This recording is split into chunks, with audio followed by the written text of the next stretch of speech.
आकाशवाणीचे हे यवतमाळ केंद्र आहे. संध्याकाळचे 7:30 वाजले आहे. शेतकरी बंधूंसाठीचा कार्यक्रम ऐकूया. आपलं घर आपलं वावर.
आपलं घर आपलं वावर कार्यक्रम ऐकणाऱ्या सर्व शेतकरी बंधूंना मंगला माळवेचा नमस्कार. शेतकरी बंधूंनो, आपण पाहतो की खूप नवनवीन आजारांनी शेतकरी बंधूंना आपण पाहतोय की तापमान वाढत आहे आणि अशावेळी जंगलातील पाण्याचे साठेसुद्धा नष्ट होतात.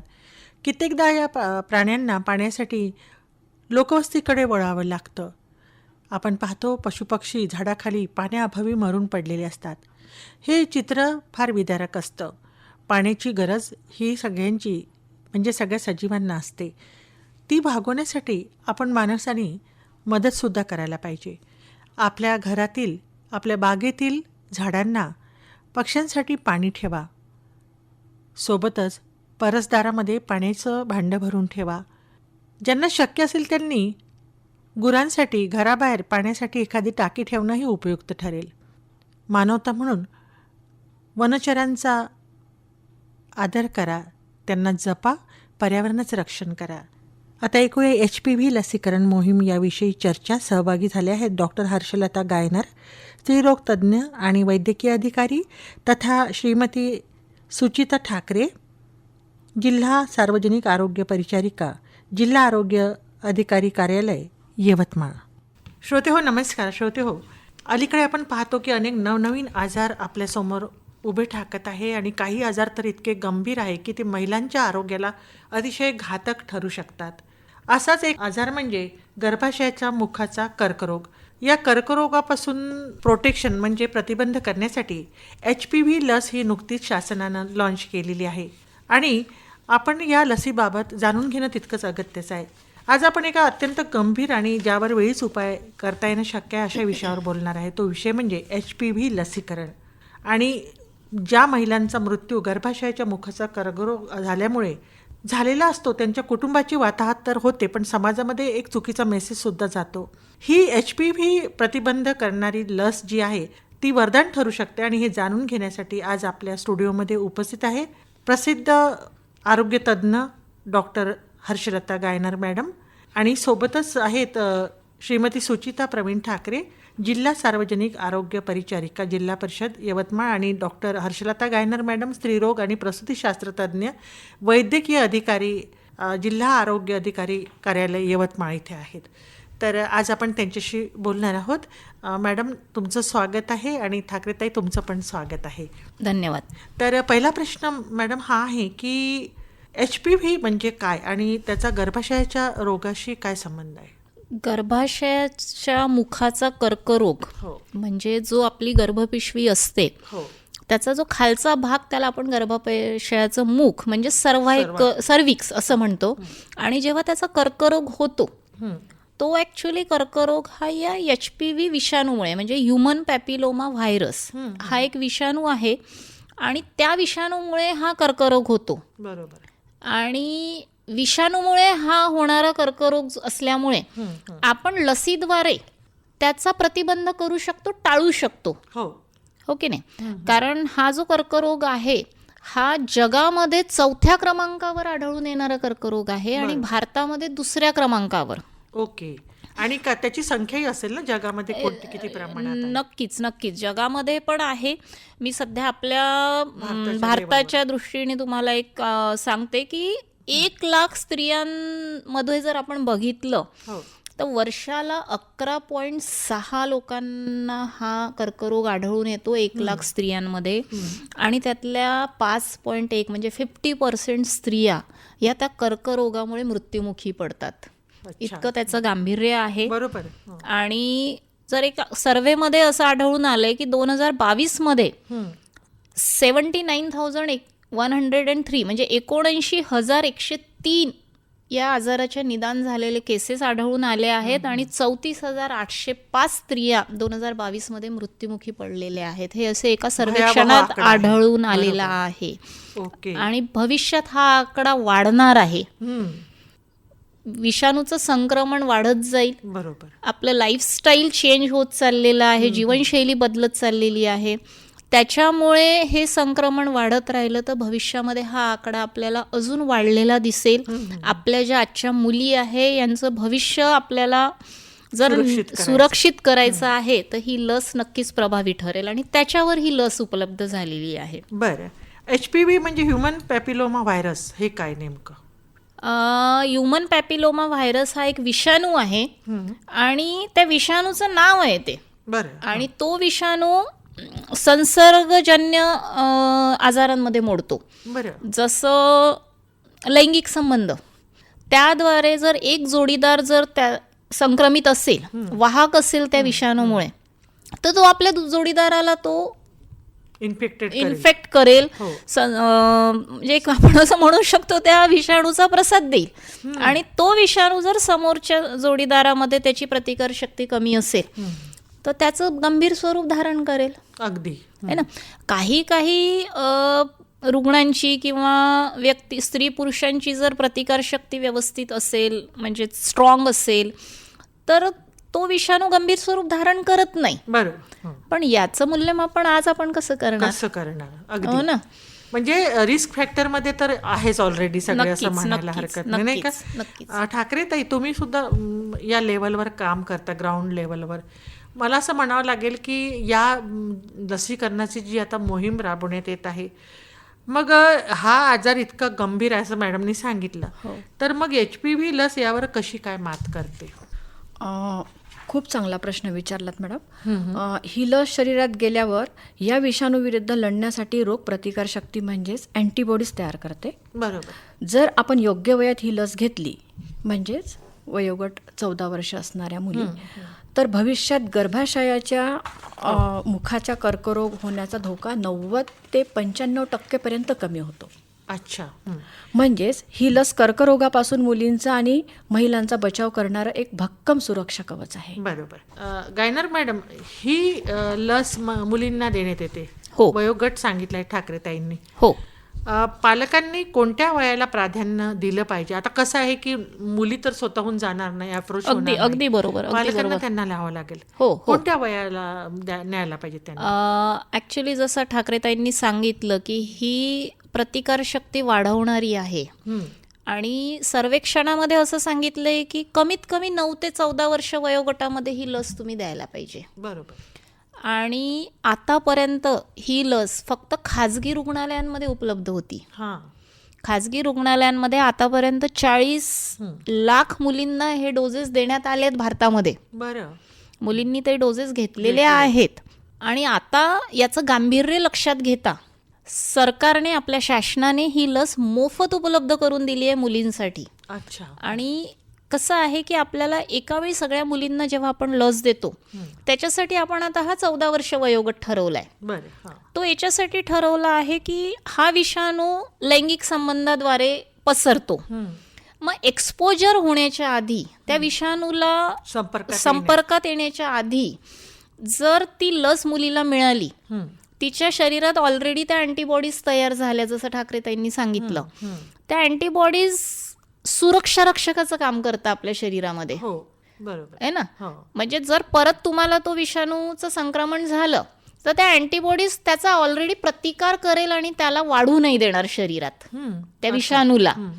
म्हणून जर तुम्ही ते जितक्या कमी वयात घेणार म्हणजे 14व्या वर्षी, बरोबर तर तितकं त्या मुलीला जास्त फायदा होईल फायदा होईल. आयुष्यामध्ये, भविष्यामध्ये. बरोबर.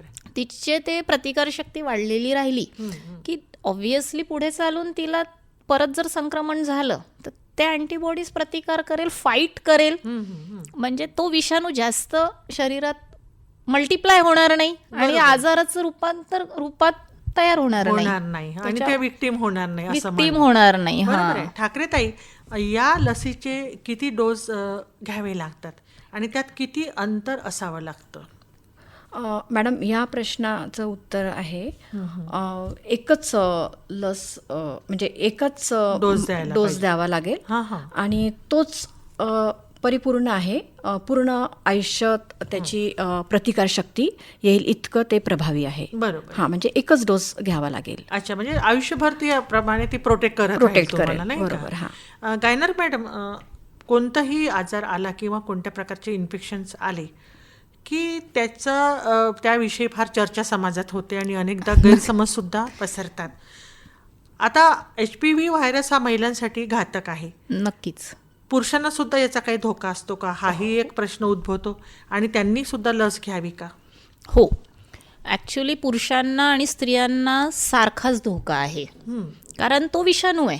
बरोबर. आणि तुमच्या जोडीदारापैकी तो स्त्री असो की पुरुष, कोणीही जरी संक्रमित असेल तर तो आपल्या जोडीदाराला देणार. स्त्री जर संक्रमित असेल तर पुरुषाला देणार, पुरुष संक्रमित असेल तर स्त्रीला देणार. बरोबर. आणि पुरुषांमध्ये याचं स्वरूप वेगळ्या प्रमाणात आपल्याला आढळून येतं, जसं लैंगिक अवयवावरची सामखिळी, जेनायटल वॉर्ड्स ज्याला म्हणतो आपण, ॲनोरेक्टल कॅन्सर आहे, पेनाईल कॅन्सर आहे, हे पुरुषांमध्ये आढळून येणारे आजार आहेत या विषाणूमुळे. आणि नक्कीच पुरुषांना पण ही लस आपण जर दिली तर अगदीच चांगलं राहील, म्हणजे आपण त्या विषाणूला पूर्णच प्रतिबंध केला असं होईल. त्याला जास्त आपल्या आजारी करता येणार नाही आपली स्त्री पुरुष जे पेशंट आहेत आपले. तर ठाकरे ताई, समजा एखाद्या महिलेचं वय 30 किंवा 40 वर्ष आहे आणि आता लसीचं कसं झालेलं आहे ते अलीकडे आपण हा शोध लागलेला किंवा आपण त्याचा प्रचार करतो आहे. लहानपणी त्यांनी ती लस घेतलेली नाही आहे, तर ते आता घेऊ शकतात का? हो, नक्कीच मॅडम. 25 ते 26 वर्षानंतर या लसीचा प्रभाव थोडा कमी होतो, कारण तोपर्यंत व्यक्ती या विषाणूच्या संपर्कात आलेली असण्याची शक्यता असते. बरोबर. तरीही 45 वर्षापर्यंतच्या महिला डॉक्टरांच्या सल्ल्याने ही लस घेऊ शकतात. पण त्यासाठी नुसती लस पुरेशी नाही, त्यांनी नियमित तपासणी करणे सुद्धा जास्त गरजेचे. म्हणजे लस घेऊन आपण सुरक्षित झालो आहे आणि बेसावध राहणं हे योग्य नाही, असंच म्हणायला पाहिजे. नियमित तपासणी करून घ्यावी. गायनर मॅडम, नियमित तपासणी म्हणजे नेमकं काय असतं आणि लस घेतल्यानंतरही ती तपासणी करावी लागते? हो, नियमित तपासणीचं महत्त्व असं आहे मॅडम याच्यामध्ये की या विषाणूमुळे जेव्हा चेंजेस शरीरामध्ये किंवा काही लक्षणं दिसायला लागतात, ही लक्षणं प्रगत टप्प्यावर दिसायला लागतात जेव्हा ॲडव्हान्स स्टेजमध्ये जातात. सुरुवातीच्या टप्प्यावर बऱ्याच रुग्णांमध्ये काहीच लक्षणं नसतात, पण त्या जो गर्भाशयाचं मुख आहे, सर्विक्स ज्याला म्हणतो आपण, त्याच्यामध्ये बदल सुरू होऊन जातं.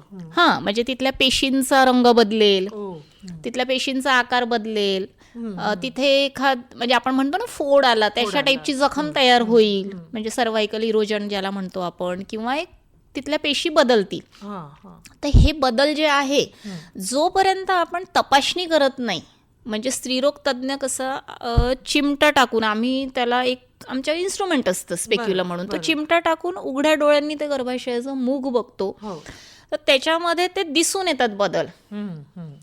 हे कुठल्याही तपासणीत दिसत नाही. बऱ्याच महिलांमध्ये हा गैरसमज आहे की आम्ही आताच तर सोनोग्राफी केली, सोनोग्राफीत काही सांगितलं नाही. म्हणजे क्लिनिकल एक्झामिनेशन आवश्यक. एकदम बरोबर, क्लिनिकल एक्झामिनेशन खूप आवश्यक आहे.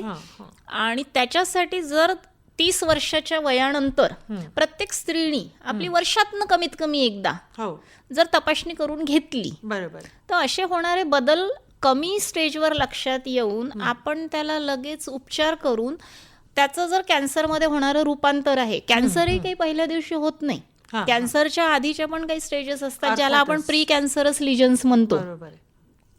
म्हणजे त्या विषाणूनी संक्रमण केल्यानंतर काही दुसरे, मी जसं म्हटलं, फोड तयार होतो किंवा एक जखम, पेशी बदलतात, त्याला आपण प्री कॅन्सरस लिजन्स म्हणतो. ते लिजन्स कन्व्हर्ट मग कॅन्सरमध्ये होतात. बरोबर. आपण जर ते प्री कॅन्सरस लिजन्स जर पकडले तपासणीमध्ये तर त्याला कॅन्सर होण्यापासून आपण वाचवू शकतो. अर्थातच तर त्याच्यामुळे नियमित तपासणी म्हणजे अतिशय महत्वाची दुर्लक्ष आहे. करणं हे फार घातक आहे नाही का? हा. आणि राहिला प्रश्न लस देण्याबद्दल वय वाढल्यावर, हो. जसं ठाकरेताईंनी सांगितलं आपण 45 वर्षापर्यंत लस देऊ शकतो. काही स्टडीज आमचे जे आलेले आहेत सर्वेक्षण, त्याच्या रिझल्ट जे रिपोर्ट्स आलेले आहेत त्याच्यात असं सांगितलेलं आहे की वय वाढल्यानंतर तुम्ही त्यांना 3 डोसेस द्या लसीचे. बरं. हा. ते पण खाजगी दवाखान्यामध्ये उपलब्ध आहे. डॉक्टरच्या सल्ल्याने ते देऊ शकतो तपासणी करून. म्हणजे इलाज आहे. इलाज आहे. जरी उशीर झाला असेल तरी सुद्धा तुम्ही ते घ्यायलाच पाहिजे नाही का? शुअर. ठाकरेताई, आता मॅडमनी सांगितलंय की अशा प्रकारे तुम्ही लस घ्यायला पाहिजे. एक HPV DNA टेस्ट म्हणून उल्लेख केलेला आहे, तर त्याचं काय म्हणता येईल आपल्याला, म्हणजे काय आहे नेमकं? हो मॅडम, अगदी लस घेतली असली तरीही महिलांनी वयाच्या 30 वर्षानंतर 3 किंवा 5 वर्षांनी पॅप्समियर ही एक HPV DNA ही टेस्ट करून घेतली पाहिजे. बरं. म्हणजे काय, पॅप्समियर एक गर्भाशयाच्या मुखाचा एक टेस्ट असते. हो. ती 40 वर्षानंतर प्रत्येक महिलेने करायलाच पाहिजे. वयाच्या 30व्या वर्षानंतर करायला पाहिजे. किंवा DNA ही टेस्ट करून घेतली पाहिजे ना. त्याचप्रमाणे हे अत्यंत साधी आणि सोपी तपासणी असते. यामुळे कॅन्सरची सुरुवात होण्याआधी शरीरात काय बदल होत आहेत हे कळतं. लस आणि नियमित तपासणी या दोन्ही गोष्टी एकत्र आल्या की आपण या कर्करोगाला 100% हरवू शकतो. बरोबर आहे. पॅप्समियर टेस्ट माझ्या माहितीप्रमाणे जसं सर्व्हिक्स म्हणजे गर्भाशयाच्या मुखाच्या कॅन्सरसाठी त्याचं निदान करण्यासाठी अत्यंत महत्वाची नाही का मॅडम? हा, कॅन्सरचं निदान करणे पण, आणि जसं मी सांगितलं प्री कॅन्सरस लिजन्स, बरोबर, त्याचं पण निदान त्यांनी होतं. म्हणजे आपण गर्भाशयाच्या मुखावरच्या पेशी स्पॅच्युलानी घेतो. आपल्याकडे त्याचे इन्स्ट्रुमेंट्स असतात, ते टेस्ट करण्याची एक पद्धत आहे. त्यांनी ते पेशी आणि तिथलं पाणी, डिस्चार्ज जे म्हणतो आपण, तो तपासल्यानंतर तिथे हे प्री कॅन्सरस लिजन्स किंवा असं काही डेव्हलपमेंट होत आहे का हे लक्षात येऊ शकतं. आणि मी जसं आधी म्हटलं तुम्हाला की आपण वेळेत उपचार करून कॅन्सर टाळू शकतो. अर्थातच, म्हणजे जे मृत्यूला आमंत्रण देणं आपण टाळू शकतो असं म्हणायला पाहिजे थोडक्यात, नाही का? सामान्य भाषेत सांगायचं म्हणजे झालं आपण सगळ्या दृष्टीने प्रगती केली आहे समाजामध्ये आणि मग स्वतःच्याच तब्येतीकडे, आरोग्याकडे दुर्लक्ष करायचं. डॉक्टर, एक पालकांच्या मनात नेहमी भीती असते की या लसीचे काही दुष्परिणाम आहेत का? म्हणजे आता इनफर्टिलिटी किंवा मग पाळी अनियमित होईल का, किंवा क्लॉट्स होतील का, आणि हे लस सुरक्षित आहे की नाही, याचे साईड इफेक्ट काय आहे, याबाबत काय बोललं? ही लस अत्यंत प्रभावी आणि सुरक्षित आहे. काहीच जे तुम्ही बोललात आता, इनफर्टिलिटी किंवा पाळीचा त्रास किंवा अजून दुसरे कुठली गंभीर समस्या, कुठल्याही गंभीर समस्या आतापर्यंत उद्भवलेल्या नाही. जसं मी थोड्या वेळापूर्वीच सांगितलं, 40 लाख मुलींना आपण भारतामध्ये ऑलरेडी लस दिलेली आहे. काहीही गंभीर समस्या उद्भवलेली नाहीये. आता जो एक समाजामध्ये थोडंसं गैरसमज पसरत आहे की बाबा भविष्यात मुलींना बाळ होणार नाही किंवा त्या गरोदर राहणार नाही, तर हा गैरसमज चुकीच्या पद्धतीने पसरवण्यात येतोय एवढंच मी म्हणेल. बरोबर. त्यांचा तो पसरवण्यामागे उद्देश काय आपल्याला माहिती नाही है ना. पण हा समज अगदी म्हणजे चुकीचा आहे. मुलींना कुठल्याही प्रकारचा याच्यामध्ये धोका नाही आहे आणि अत्यंत सुरक्षित लस आहे. एक विषाणूच्या विरोधात आपण लस देतोय. बरोबर. आतापर्यंत सगळ्यांनी बघितलं असेल, पोलिओमुळे आपल्या भारतामध्ये किती पोलिओचे रुग्ण आढळायचे पहिले. पोलिओग्रस्त रुग्ण जे आहेत ते आयुष्यभर डिसॅबिलिटी, पाय लंगडा ज्याला म्हणतो आपण, पांगळेपणा, दुबळेपणा, तशा याच्यात त्यांनी जीवन व्यतीत केलेलं आहे. आणि त्याच्यावर आपण लसीकरणाद्वारेच मात केलेली आहे. आज आपल्याला उच्चाटन झालेलं आहे भारतामध्ये, है ना. लसीकरणामुळेच झालेलं आहे. लस म्हणजे आपण काय दिलं, पोलिओचेच काही जंतू लसीद्वारे शरीरात सोडले की जेणेकरून त्यांनी त्या शरीरात अँटीबॉडीज तयार केल्या, म्हणजे आपल्या ढालीचं काम केलंय. बरोबर. तसंच ही लस आहे. याच्यातही आपण लसीद्वारे तो विषाणूचे काही अंश सोडणार शरीरामध्ये मुलींच्या, की जेणेकरून ते ढाल म्हणून काम करेल त्या तयार झालेल्या अँटीबॉडीज, आणि भविष्यात त्यांचं रक्षण करेल, की जेणेकरून भविष्यामध्ये आपली पुढची पिढी या कर्करोगापासून मुक्त होईल. जसं आपण पोलिओपासून मुक्त केले देशाला, हा या मागे शासनाचा उद्देश आहे. आणि त्याचा फायदा लाभ सगळ्या मुलींनी घ्यावा. मुली लहान असतात 14 वर्षाच्या, त्यांना निर्णय घेण्याची क्षमता नसते, तर पालकांनी स्वतःहून हे पाऊल उचलावं आणि आपल्या मुलींना ही लस द्यावी पाहिजे. मॅडम, एक विचारायचं आहे की इतर लसींचं जसं आपल्याला कधी ताप येतो किंवा थोडंसं आराम करावा लागतो किंवा तो सुजतो, असं इरिटेशन होतं, तर काय आहे का तसं काही? सध्या तरी काही आढळून आलेलं नाहीये तसं. आणि काही मुलींना येतं, म्हणजे आपण कुठलंही साधं टीटीचं इंजेक्शन घेतलं तरी ती जागा थोडंसं दुखते 1-2 दिवस. साहजिक आहे, आपण इंजेक्शननी ती जागा आपण इन्फिल्ट्रेट करतोय, तिथला टिश्यू थोडासा त्या निडलमुळे इंज्युअर होतो, तर थोडंफार प्रत्येक मुलीला कमी अधिक प्रमाणात दुखू शकतं. सिव्हिअर असं काहीच नाही, हे अगदी माइल्ड आहे. जसं आपण टीटी घेतल्यावर पण थोडंसं दुखतं, बस तितकं कॉमन आहे ते. आणि ते 20 ते 30% मुलींमध्ये येतं आढळून. इतकं चिंतेचं घाबरण्याचं काहीच नाहीये त्याच्यामध्ये. ठाकरेताई, ग्रामीण भागातील जनतेला ही लस कुठे मिळेल? आपल्या आरोग्य विभागामार्फत यासाठी काही विशेष प्रयत्न सुरू आहेत का? हो मॅडम, सुरुवातीला ही लस फक्त खाजगी रुग्णालयातच उपलब्ध होती आणि थोडी महाग होती. पण आता गर्भाशयाच्या कर्करोगामुळे जे स्त्रियांचं मृत्युमुखी पडण्याचं प्रमाण जे वाढलं आहे, ते विचारात घेऊन आपल्या शासन स्तरावरून ही मोफत लस देण्याची सोय केलेली आहे. त्याप्रमाणे ती आता भारत सरकारने याचंच गांभीर्य ओळखलेलं आणि ती सगळीकडे मीन्स प्राथमिक आरोग्य केंद्र, गव्हर्नमेंट तर्फे शासन स्तरावर मीन्स शासकीय रुग्णालयामध्ये सगळ्या ठिकाणी ती मोफत, सर्व रुग्णालय, कुटीर रुग्णालय यात सुद्धा सर्व शासकीय आरोग्य संस्था. आणि एक मी अजून ऍड करेल ठाकरे त्यांच्या याच्यामध्ये, प्रत्येक एरियामध्ये एक आशा स्वयंसेविका कार्यरत आहे आता. बस लाभार्थ्यांनी जर त्या पालकांनी त्या आशा स्वयंसेविकेला संपर्क केला तर त्यांचं नियोजन करून देणार लसीकरणाचं. अर्थातच, म्हणजे शासनाने सुविधा तर दिलेली आहे, सोबत एक्सपर्ट सुद्धा डेप्यूट केलेले आहे, म्हणजे तुमच्यापर्यंत ती सुविधा येत आहे, मग तुम्ही नाकारता कशाला, नाही का? फक्त आपल्याला फायदा घ्यायचा आहे. हर्षलता गायणार मॅडम, शेवटी आमच्या श्रोत्यांना, म्हणजे विशेषतः माता पित्यांना तुम्ही काय संदेश द्याल किंवा आवाहन कराल? मी इतकंच म्हणेल की आपल्या मुलीच्या सुरक्षेचा विचार करा, तिच्या भविष्याचा विचार करा. भविष्यामध्ये जर तिचा मृत्यू किंवा तिला जर कर्करोगासारख्या आजाराने विळखा घातला तर तुम्हाला ते चालणार आहे का? आणि जेव्हा सर्व तज्ज्ञ तुम्हाला सांगत आहे की ती लस प्रभावी आहे, तर नक्कीच तुमच्या मुलींच्या भविष्यासाठी ते सगळं सांगण्यात येत आहे. आणि आज जे प्रयोजन आहे आमचं इथे बसून सुद्धा या विषयावर चर्चा करण्याची, त्याचाही उद्देश तोच आहे की तुमच्या मनात असलेले गैरसमज सगळे काढून टाका. कारण गैरसमज पण सांगणारे जितकं आहे, समाजामध्ये दुष्प्रवृत्ती म्हणू शकतो आपण फिरत आहेत, कुठल्या तरी माध्यमातनं ते निगेटिव्हिटी पसरवल्या जाते, तर त्याच्याकडे लक्ष जास्त देऊ नका, स्वतःचं लक्ष विचलित करू नका. अत्यंत सुरक्षित आहे. आरोग्य संस्थेवर विश्वास ठेवा आणि आपल्या मुलींना सुरक्षित करा, हाच माझा एक संदेश राहील. आत्ताच आपण HPV लसीकरण मोहीम याविषयी चर्चा ऐकली. सहभागी झाल्या होत्या डॉक्टर हर्षलता गायनरे, स्त्रीरोग तज्ज्ञ आणि वैद्यकीय अधिकारी, तसंच श्रीमती सुचिता ठाकरे, जिल्हा सार्वजनिक आरोग्य परिचारिका, जिल्हा आरोग्य अधिकारी कार्यालय, यवतमाळ. सूत्रसंचालन होतं मंगला माळवे यांचं.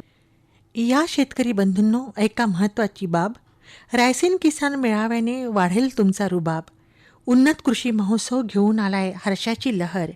नवीन तंत्रज्ञान, नवीन ज्ञान, वाढेल उत्पन्न, आनंदी होईल प्रत्येक घर.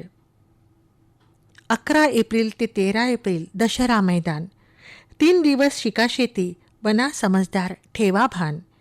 व्हॉट्सॲपद्वारा किंवा फोन कॉल लावा. लवकरच नोंदणीत आपले नाव लिहून ठेवा.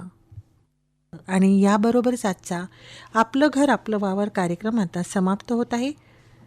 मंगला माळवेला अनुमती द्या. पुन्हा भेटूया त्या कार्यक्रमात. नमस्कार.